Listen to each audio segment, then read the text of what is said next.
for truth and against error. Keep that thought in mind. Here's a picture of the Pope kissing the Quran. The Catholic Catechism in our library out here, you can read it for yourself. Some of the things they believe are pretty interesting. They say in the Catholic Catechism, 841, the Church's relationship with the Muslims is the plan of salvation also includes those who acknowledge the Creator, the first place among whom are the Muslims. These profess to hold the faith of Abraham, and together with us they adore the one merciful God. There's an excellent little bitty comic book called The Prophet you can get from our ministry. It's like $2 or something like that, by Jack Chick. He goes through the history of the Muslim church and how they started. Very few people realize it was the Catholics that started Islam. They started the whole religion purposely to try to get the Holy Land back for the Catholics. They built up the Islam, they funded Muhammad, they trained him, they sent a Catholic nun out of the monastery. They said, we want you to come out of your convent, go find a young promising Muslim, marry him, and train him to raise up an army of Arabs to go take back the Holy Land for the Mother Church. Quite an interesting story if you want to read about that. It started to work, but then it failed because Islam got so big, they said, well, forget you Catholics, we're doing what we want. And I don't think most Muslims, which is now, 20% of the world population, Islam, I don't think most of them know that they really started off as a front for the Catholic Church. Well, let us travel to an Islamic country today. Here is a Catholic cathedral in Amman. And I'm photographing this Catholic cathedral standing at the mosque. So I'm standing on the ground of the mosque and I'm photographing the Catholic cathedral right opposite. Now, it's interesting how Catholicism and Islam stand side by side in all the Islamic countries. And every time, I am so surprised to see the cathedral and the mosque next to each other. You see, if you know the inside religion, behind the scenes, they're actually the same.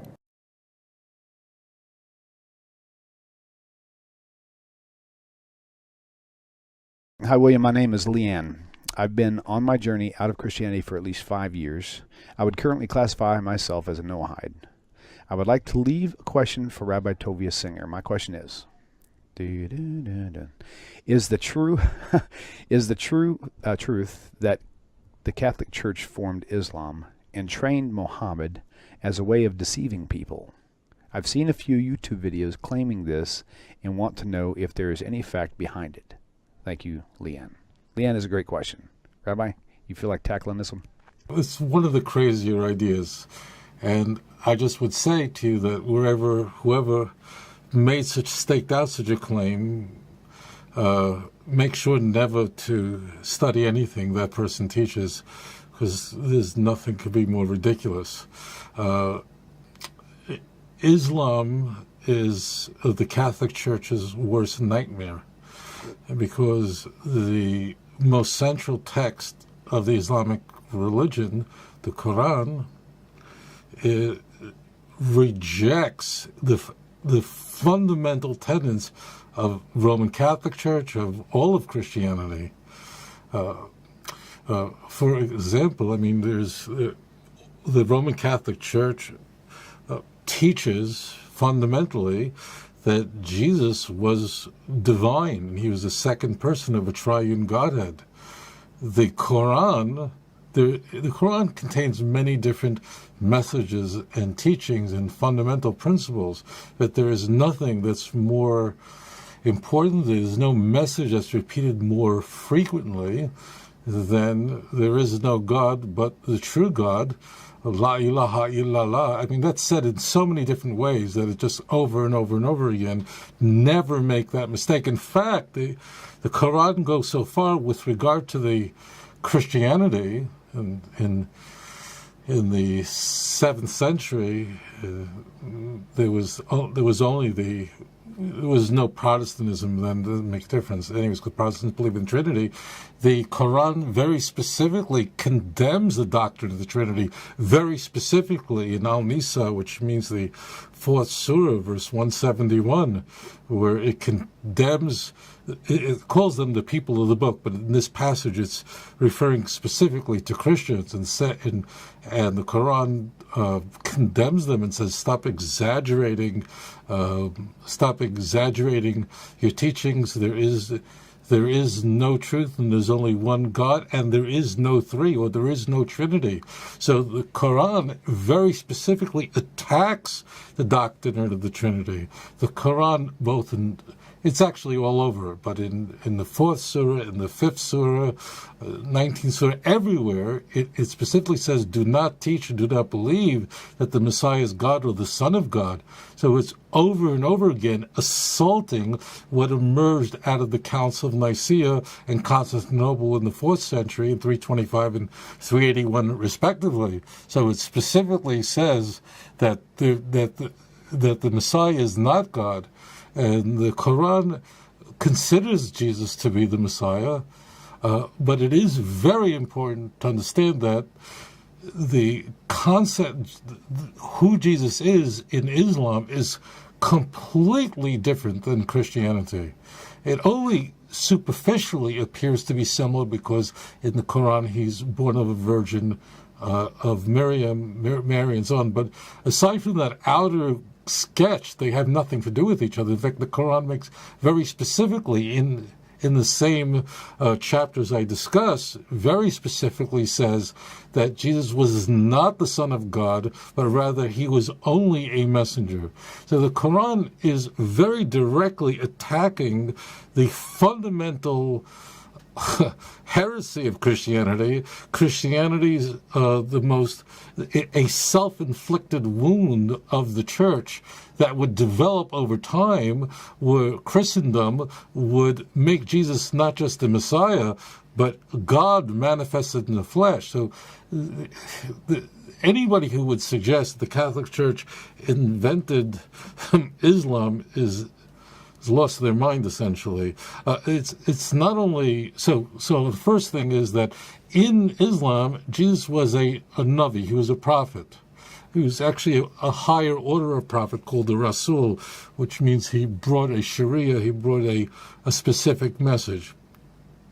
But he was in no way divine, no way worthy of worship, and his message essentially is for Jews to keep the Torah, to be faithful to the teachings of Moses. That's what Muslims teach. So it has nothing at all to do with the Roman Catholic Church, and opposes the Roman Catholic Church, because in the central to Christianity, and now we can sort of wind the clock back further, and that is what we find in all but one of the four Gospels, in Matthew, Mark, and John, and certainly in all of Paul's letters, the notion that Jesus died for the sins of mankind, that the centerpiece of Christianity is that that Jesus was crucified and died for the sins of the world. And if you believe in him, you're saved. And if you don't believe in him, you're damned. You're going to hell, and there's no hope for you. It says it openly in Mark 16. It says it all over the Christian Bible that there is no salvation outside of the cross, and anybody who attends any Christian service, unless it's some Unitarian Universalist church, you're going to hear that from the minute you walk in to the minute you leave, and that is that Jesus died for the sins of mankind, and if you believe in him, you're washed in the blood of the Lamb. And if you don't know what I'm talking about, that means you grew up in Borough Park, Brooklyn, in a Jewish neighborhood. That's the core tenet. In Islam, this is complete nonsense and heresy. In fact, in the same surah, in Surah Al-Nisa, but just a little bit back in chapter 4, but verse 157, the Quran is very clear that Jesus was never even crucified. And it only appeared that way. Now, there is some discussion among Islamic scholars of precisely what does it mean that he appeared to, but what is clear is that the Quran is saying that Jesus never died on the cross. According to almost all Muslims, Jesus never died, but rather ascended to heaven. But the key point is, not only didn't he die for anybody's sins, he didn't die. He was never crucified. Now, that takes the whole Christian Bible and throws it in the garbage. Bear in mind that when Muslims speak, I'm not the elected spokesperson of the Islamic religion, but this is a point that it's very easy to speak to. The centerpiece of all of Christianity is the cross, Romans chapter 1. I mean, that's everything. In Islam, not only didn't Jesus die, but nobody could die for anybody's sins, and the only way that someone could be forgiven is by repenting, by turning back to God, confessing their sin, and then through God's mercy, in fact, one of the names of God that's very prominent in the Quran is God is called the Rahman, which also is in Judaism, that through God's mercy, a Muslim hopes to be forgiven for their sins. Muslims don't walk around saying, I'm guaranteed anything, but, like someone gets on a plane and they hope very much that plane lands.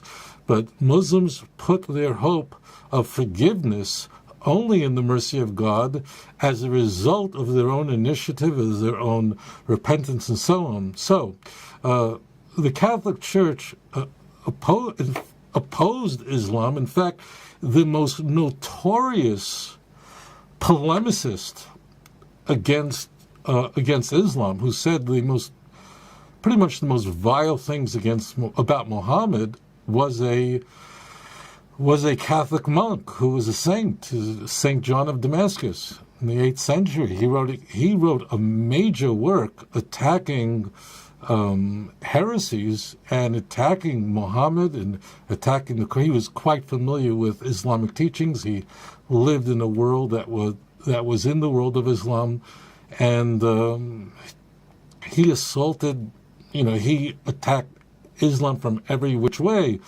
let alone that the Islam and Christianity would battle for more than 700 years. A war that would begin very early in the 8th century and go all the way to the 15th century, to 1492. Imagine a war battled for more than 7 centuries. The Arabian Peninsula, during the time of the emergence of Islam in the 7th century, was filled with pagans, for sure, with the Jewish communities in Arabia, and Christians that were there. And you can be sure that there was competition.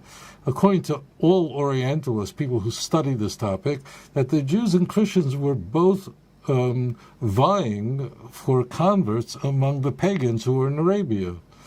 It was the idea to Christianity that someone would emerge and say that the doctrine of the Trinity, the core creed of the church, is complete heresy, and that the Quran would identify the Trinity specifically by attacking the concept that God and his messengers do not speak of three or a Trinity. It very specifically says that Jesus never died on the cross, that Jesus was only a messenger. This is very important, and I'll just say this, and I don't think any Muslim will be angry at me for saying this, but I'm not going to. I think it's when I hear sometimes Muslims even use the term Jesus Christ, I would.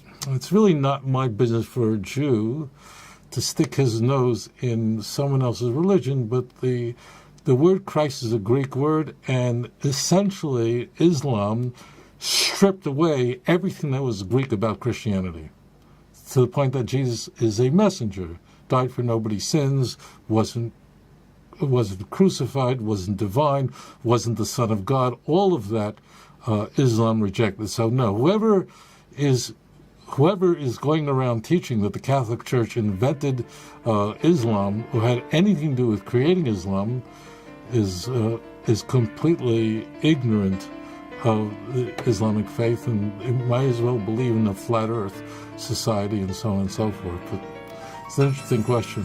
I'd never heard that before.